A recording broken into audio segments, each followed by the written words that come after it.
melaporkan perkembangan pangan kita per hari ini. Saat ini stok kita hampir 3,4 juta ton.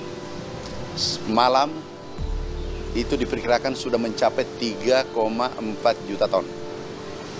Dan kalau ini tidak ada kendala ke depan, 20 hari paling lambat itu mencapai 4 juta ton stok kita.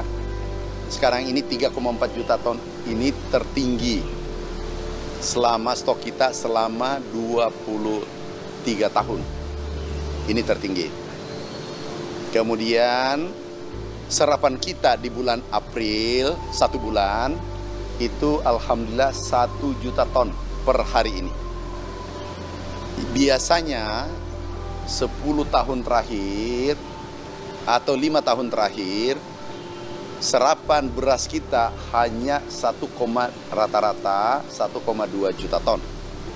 Alhamdulillah sampai hari ini, Januari sampai dengan April, itu mencapai 1,7 juta ton. Saya ulangi, Januari sampai April, serapan beras kita 1,7 juta ton. 5 tahun terakhir, serapan beras kita 1,2 juta ton. Kemudian bulan Mei adalah puncak panen jagung.